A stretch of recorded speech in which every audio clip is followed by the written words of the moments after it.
The perma bulls at Goldman Sachs are calling for a stock market rally until the end of the year.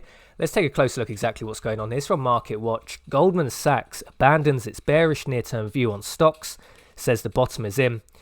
We'll read from here our call of the day from a team at Goldman Sachs strategists led by David Costin. Says the worst of the market rout is behind us. A previous near-term downside of 2,000 for the S&P is no longer likely. Our year-end S&P 500 target remains 3,000, so that's up 8%, says the team in a note to clients on Monday. Now, I think this is a little bit early to be calling going up to 3,000. We don't know the full devastation that is going to be left by coronavirus. It's obviously going to be severe. We're expecting one of the largest recessions in history to be coming soon anyway. I've been calling it on this channel. Many other people have been calling that. It makes sense. We're in the biggest bubble the world has ever seen. Unprecedented. So it's a little bit early to be saying the S&P is going to go up to 3,000. Now, let's just take a look at history and some of the things that have happened before. So this is a chart on the S&P. It goes back to the 90s. It shows the dot-com bubble and the effects of the housing bubble on the S&P. So we had this high here before the dot-com bubble in August 2000. The S&P hit a high of 1,517. Now dot-com bubble hit and we went all the way down to the low of 815. So that took over 2 years to play out, from August 2000 to September 2002. It went from 1,517 all the way down to 815. That was a 46% drop. So the S&P lost 46% of its value during the dot-com bubble. And obviously we had the Great Recession, which started to hit 2007, then went into 2008. So in October 2007, the S&P hit a high of 1,549. Then all the way down to the low made in February 2009. So that took 1 year, 4 months to play out. The S&P lost 52% of its value. Now, this chart only shows monthly data. I think the data is recorded on the first of each month. So there may have been slightly higher highs made or slightly lower lows made. But the point is irrelevant. We're just looking at ballpark figures. So in the dot-com bubble, the S&P lost 46% of its value. In the Great Recession housing bubble, the S&P lost 52% of its value. Now, where could we go in? Just where's history showing we're probable to go from here? So in January 2020, so January this year, the S&P hit a high of 3,225. Now let's just take a conservative view. The S&P loses the same amount of value that it did after the dot-com bubble. Not even as bad as the housing bubble. In the housing bubble, we lost 52% of the value. In the dot-com bubble, we lost 46. So where would a 46% drawdown take us? That would take us to 1,750.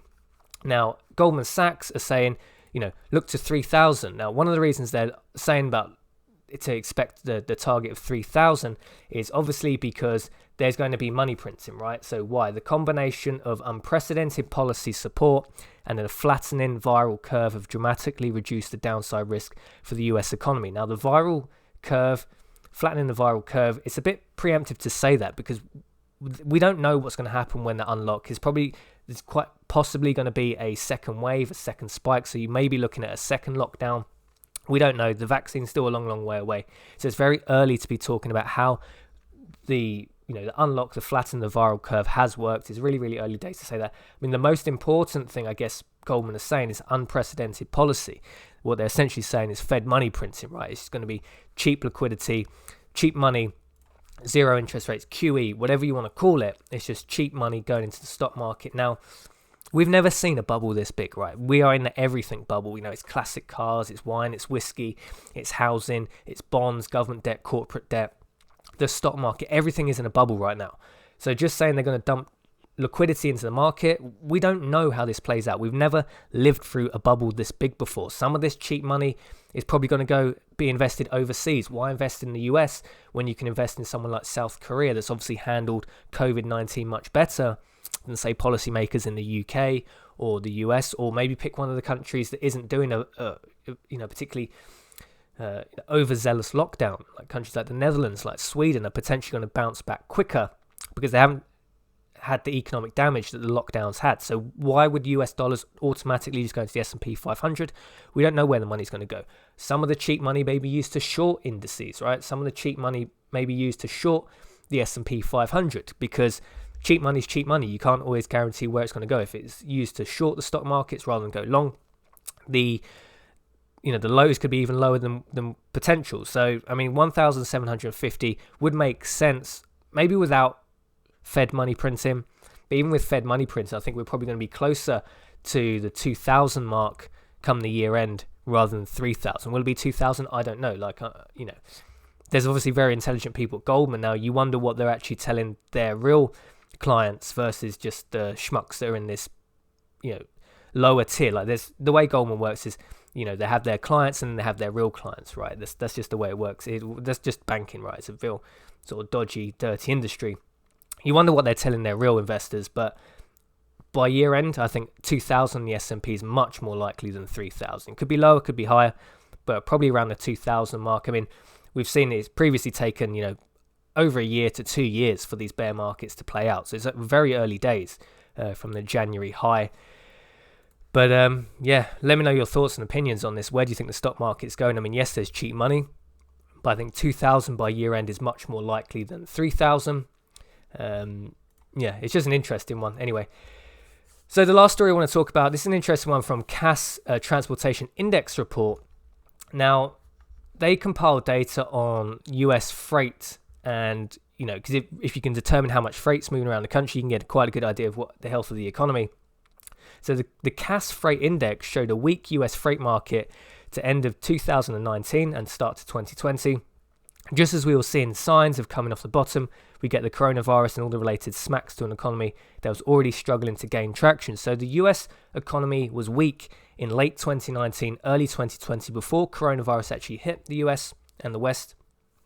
So what does this mean? I mean, one of the oldest videos I did have on this channel is from a few years ago, saying that Donald Trump potentially wouldn't stand in the 2020 presidential election because if the economy fell apart before we got to the 2020 election, it's going to look bad on Donald Trump. He's been saying for the last 3, nearly 4 years how great he's made the US economy, and it's not really true. The US economy is weak. It's really just a bubble, which is the Fed-induced cheap money bubble, like most economies around the world. And if the economy fell apart before the election, it's going to look very bad on Donald Trump. Now, coronavirus has essentially given Donald Trump a lifeline because now he just blames China, right?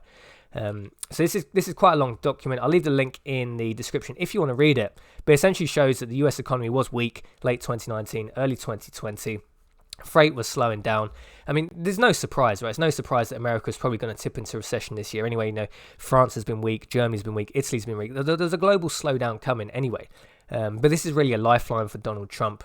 I'm pretty sure Donald Trump is going to be re-elected this year. Anyway, people don't tend to change leaders in a time of crisis. This crisis will still be around come the presidential election. And Donald Trump has played this well. He's played the last 4 years saying he's created this amazing economy. The wheels potentially were going to fall off this year, but coronavirus has saved him. Donald Trump's almost certain to be re-elected. It's just interesting that wheels actually were falling off late 2019, early 2020, which probably would have meant Donald Trump would have lost. But coronavirus has been very good to Donald Trump. I expect him to be re-elected. So there you go, 2 stories today, guys. What do you think about Goldman Sachs? Are we going to hit 3,000 by the end of the year? I think it's more probable. We're near the 2,000 mark. It's very early to be saying back to 3,000, 8% before the year end. I think the economy is going to get a lot worse, and the markets are dysfunctional, right? Cheap money, zero interest rates have made stock markets price really about money printing, how much stimulus is dumped into the markets rather than actual company values, the actual health of the economy. But certainly at some point, fundamentals will have to kick in. I think the stock market's going to go a lot lower than here, probably something like 2,000 by the year end, maybe slightly higher. And Donald Trump, almost certain to be re-elected, even though the economy is slowing down. He's now just going to blame China. Thanks for watching this video, guys. If you like it, like, comment, share, subscribe. Love hearing your thoughts and opinions on this one, especially the stock market stuff. Jason from Liberty Bunkers sign off, and I'll see you in the next video.